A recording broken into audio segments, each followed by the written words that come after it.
ADHD. 아유, 발음도 어려워요. 그래서 저도 들어오기 전에요. ADHD 한 10번 하고 들어왔습니다. 그리고 이제 이게 원어거든요. 원어로는 Attention Deficit Hyperactivity Disorder 이렇게 해서 약자를 ADHD 이렇게 얘기를 하는데요. 우리나라 말로 번역을 하면은요. 주의력 결핍 과잉 행동 장애 이렇게 얘기를 합니다. 근데 여기서 또 문제가 생겨요. 장애. 우리 애가 장애인이야? 그렇죠. 이렇게. 근데 이게요. 똑같은 발음으로 장애이죠. 한자는 다릅니다.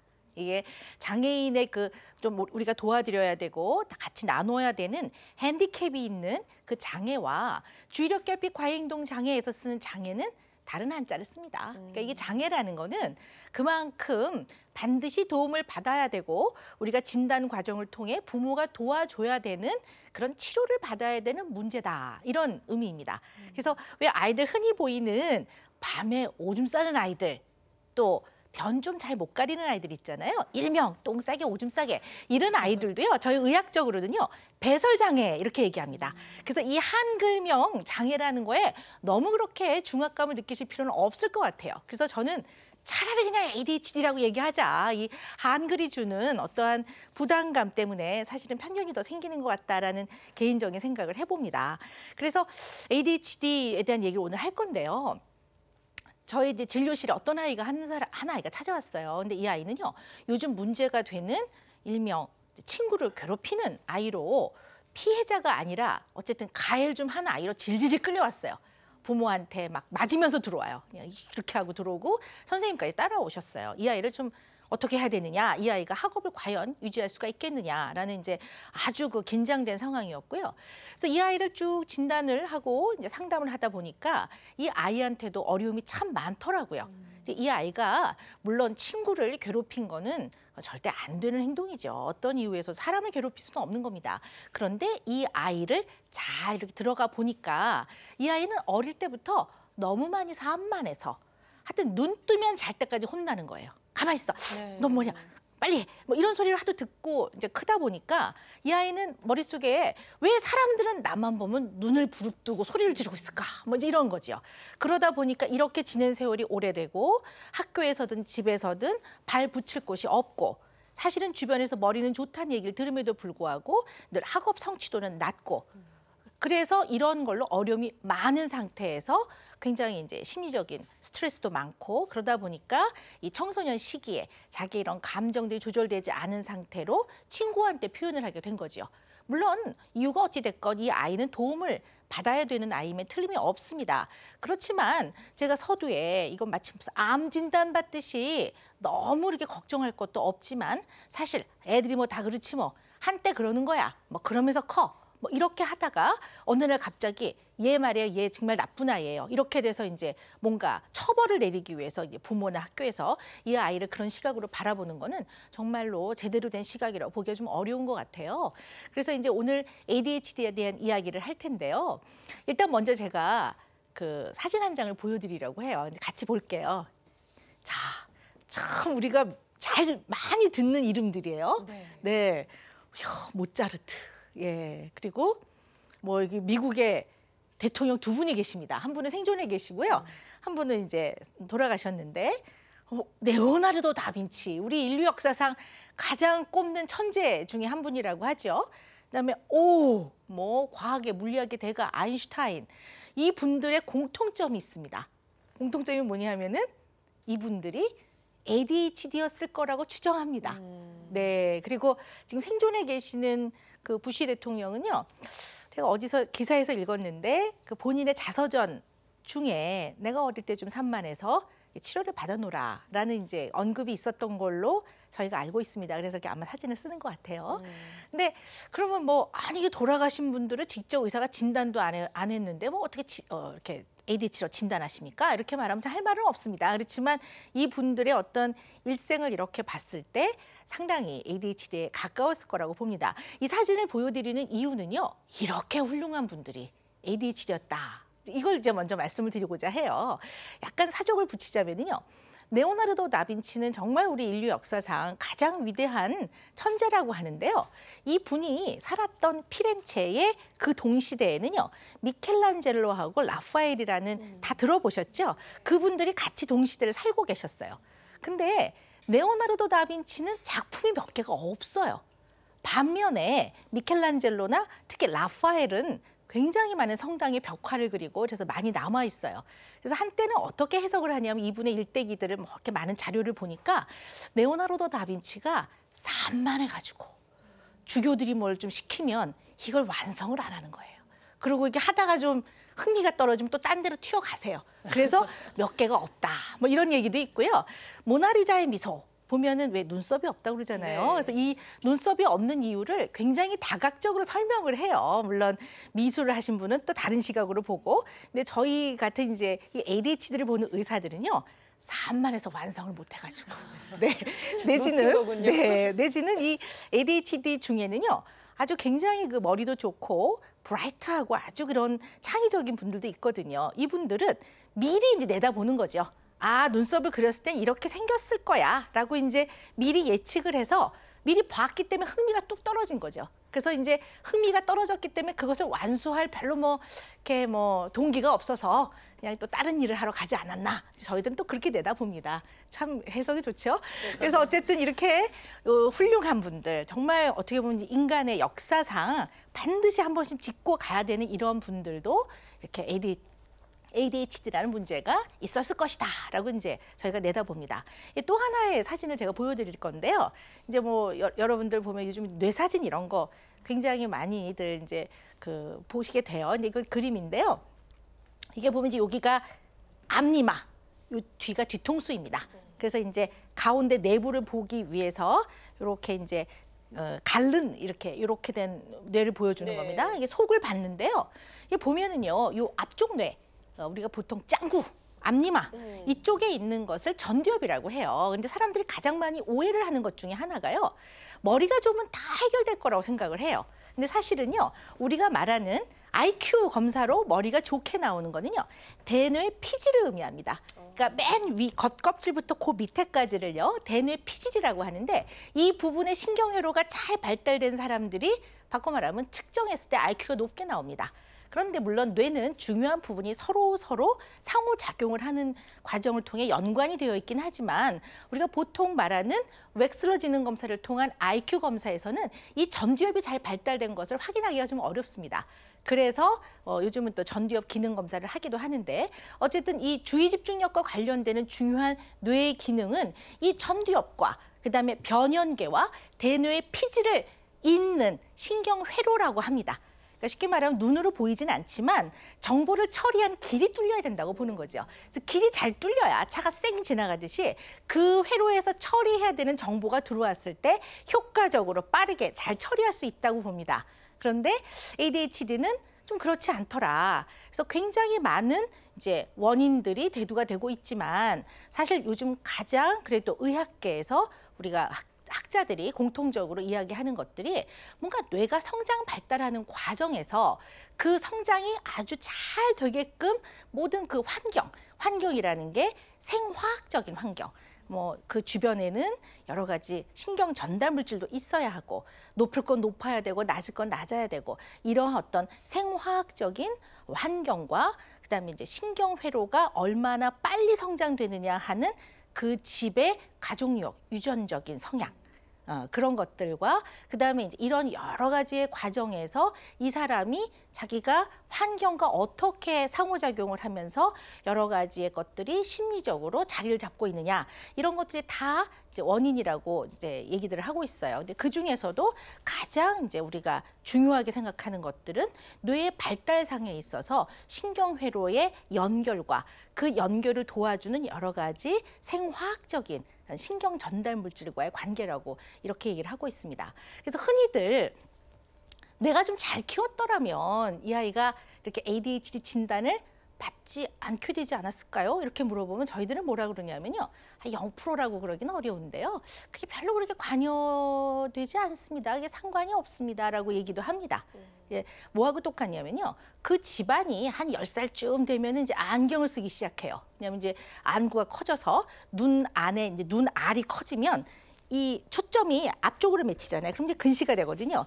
그래서 눈알이 커지는 이제 그러한 유전적 자기 가족력의 특성이 있는데 한 10살쯤 되면 이제 안경을 쓰기 시작할 것 같은데 하루 종일 이렇게 스마트폰만 들여다보고 있어요. 그러면 조금 더 일찍 안경을 쓰게 된다. 그러면 이제 엄마가 내가 눈에 좋은 영양소만 먹이고 애를 먼 산을 보게 했더라면 얘가 안경을 안 쓸까요? 그러면 저희는 뭐라 그러냐면 지금 콩 심은 데 콩이 나고 팥 심은 데 팥이 나니까 꼭 그런 건 아니고요. 동물을 보면 종자가 중요하거든요. 저희가 이렇게 얘기를 해요.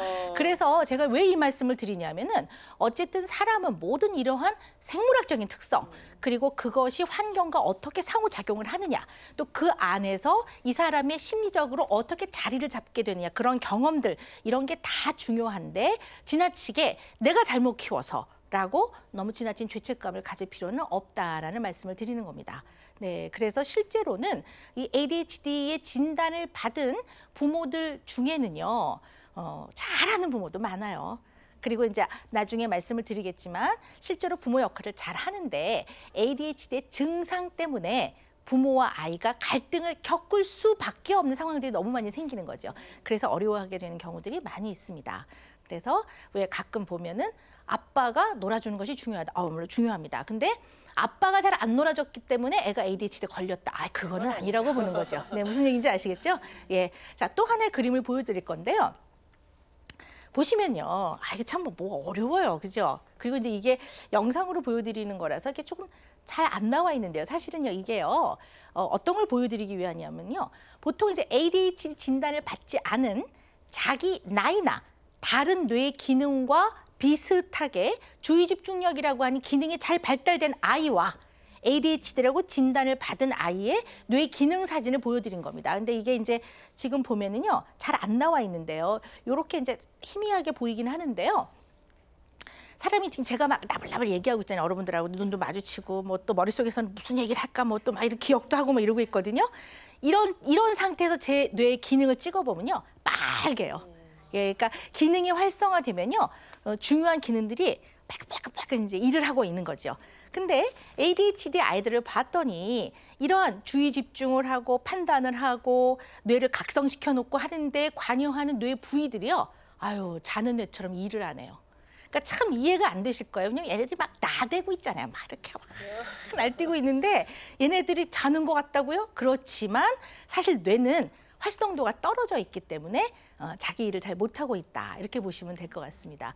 그래서 이제 이렇게 차이가 있다라는 거를 이제 알 수가 있어요. 자, 그러면 이제 ADHD 그러면 보통 이제 저희들이 늘 그 참 곤란한 것들이 어떤 거냐면요. 이 ADHD가요. 나중에 말씀드리겠지만 진단이 그렇게 쉬운 건 아니에요. 그러니까 아주 전문의가 그 제대로 아이를 오랫동안 봐야 돼요. 그리고 굉장히 많은 정보를 들어야 되고 발달과 관련된 이야기를 다 들어야 됩니다. 그런데 너무들 쉽게 ADHD라는 둥, ADHD가 아니라는 둥 이렇게 얘기들을 하세요. 그래서 어떨 때는요, 여기 이제 우리 학교 선생님들도 듣고 계실 거라고 생각을 하는데요. 어떤 경우는 정말 의사가 몇 주에 걸쳐서 부모랑 상의하고 온갖 객관적인 평가를 하고 아이를 오랜 시간 보고 ADHD라고 진단을 내려서 이제 치료에 들어가면 어떤 선생님들은요, 얘 아니에요, ADHD 이렇게 얘기해요. 그러면 이제 제가 저도 힘든데 선생님이 그럼 가운 벗어드릴 테니까 선생님 의사하세요. 제가 이렇게 얘기를 하는데요. 이게 왜 그렇게 생겼냐면은 ADHD의 증상 중에 오해를 하고 계신 분이 굉장히 많아요. 왜냐하면 이제 요즘은 부모님들을 대상으로 많은 교육을 해요. 그냥 빨리빨리 발견해서 아이를 도와주시라는 의미에서. 그러다 보니까 이제 이런 우리 EBS든 이런 TV라든가 중요한 이제 뉴스나 이런 데서 아이들의 모습을 보여주는데 보여줘야 되잖아요. 그러니까 이게 주로 나대는 애들을 보여줘요. 근데 이렇게 막 ADHD 중에 가만히 못 있고 막 수업 시간에 돌아다니고 이러고 뭐 이런 애들 있죠. 그런 애들이 아주 일부예요. 사실은 그렇지 않은 아이들이 한 90%가 된다고 보시면 돼요. 그러니까 아주 이렇게 여러분들이 많이 알고 계시는 막 날뛰는 ADHD, 누가 봐도 어유 제 문제야 이렇게 하는 애는 10%밖에 안 돼요. 사실은 그래요. 그러니까 거기에 속하지 않는 나머지 아이들은 아유 얘는 ADHD 아니에요. 뭐 이렇게. 그리고 뭐 꼭 치료까지 받을 필요야 뭐 이렇게 얘기를 해요. 그러다 보니까 치료를 받는 애들은 무지 증상이 심한 중증의 ADHD만 치료를 받는다고 생각을 하세요. 그래서 치료를 받으셔야 되겠습니다. 이러면 뭐 이러세요. 낙담들을 하세요. 꼭 그러실 건 없다는 얘기입니다. 그래서 사실은 이제 그런 많은 증상에 대한 오해들을 하고 계시는 면들이 있어서 제가 오늘 그 증상을 좀 소개를 시켜드리려고 해요. 그래서 차트를 제가 준비해 갖고 왔거든요. 같이 보실게요. 일단은 얘네들은요, 일단 행동이요, 크고 많아요. 크고 많다는 건 뭐냐면, 크다는 건 정말 날뛰는 애들이 있어요. 막, 이러고 막 돌아다니고 수업 시간에 뭐 왔다 갔다 하고 그런 애도 있고요. 그렇게 크지는 않은데 많은 애들이 있어요. 뭐냐면, 앉아서 꼬물락거려요. 그죠? 이렇게 했다가 뭐, 이렇게 했다가 뭐, 탁탁탁탁 이렇게 했다가, 그 다음에 볼펜을 돌려야 되고 다리라도 떨어야 돼요. 그리고 그렇게 가려운데도 얘네들은 그렇게 가려운데 그렇게 긁었다가 이렇게 했다. 그래서 얘네들은 보면 가만히 보면 많이 움직이고 있어요. 예. 그리고 보시면요, 이 아이들은요, 어쨌든 사람과 관계를 맺어가려면요, 이 사람이 하는 말도 좀 잘 들어야 이 사람의 생각도 따라가고 이 사람이 느끼는 감정도 따라가는 거예요. 근데 ADHD 아이들 특징은요, 자기가 좋아하는 거는요, 잘해요. 집중 잘합니다. 그래서 또 이걸 보고 어머 얘는요 집중을 할 땐 잘해요. 그러니까 ADHD가 아닌가 봐요. 이렇게 말씀도 하시는데요. 여기서 하나 포인트를 꼭 말씀드리고 싶은 거는요. 집중력이 좋다, 주의 집중력이 좋다라는 건 어떤 의미냐면은 필요한 상황에 필요한 만큼 주의를 유지해야 되고 그것보다 더 중요한 처리해야 될 정보가 들어오면 주의력이 전환이 돼야 되고 내가 지금 중요한 걸 하고 있을 때 사소한 자극이 들어오면 그것을 분산되지 않고 유지해 나가야 돼요. 그러니까 어떤 블럭을 좋아할 때 그 블럭을 2시간씩 집중해서 한다고 해서 얘가 꼭 집중을 잘하는 건 아니라는 거죠. 그래서 ADHD 아이들 중에 자기가 동기나 흥미를 갖고 있는 거에 대해서는 굉장히 집중을 잘하는 아이가 있어요. 엄청 잘해요. 그거 보면요 아주 뭐 나라도 하나 일굴 것 같아요. 근데 자기가 꼭 해야 되는 거 할 때는 어머 너무 격차가 심하죠. 물론 우리 인간은요 누구나 자기가 좋아하는 거 할 땐 더 잘해요. 저도 그렇습니다. 그런데 그 격차가 굉장히 적어요. 그러니까 싫어하는 것도 웬만큼 해내요. 그렇죠, 예. 근데 ADHD 아이들은 그 격차가 굉장히 심해요. 그런데 문제는 자기가 엄청 좋아하는 것 중에는 불필요한 것도 있고요. 안 해도 되는 것도 있어요. 그게 이제 게임 이런 거겠죠. 엄마들은 아주 그냥 이를 갈죠. 그런데 정말 해야 되는 것 중에 얘가 싫어하는 것도 있거든요. 그러다 보니까 참 인생이 좀 어떨 때는 영양가가 좀 없죠. 뭔가 열심히 살고 있는 것 같은데 방향이 필요한 방향으로 열심히 사는 게 아니다 보니까 나중에 보면은 참 실속이 없습니다. 그래서 이 아이들이 사람과 관계를 맺을 때도요. 친구가 재밌는 얘기를 해. 자기가 관심 있는 얘기. 그때 눈을 반짝 거려. 어머 그래? 이렇게 하는데 친구가 다른 얘기를 해. 내가 어저께 우리 엄마한테 혼나가지고 마음이 상했는데 그럼 벌써 관심이 뚝 떨어지면 눈이 쓱 옆으로 가요. 그래서 이렇게 딴 데 보면서 귀 파기 시작해 이렇게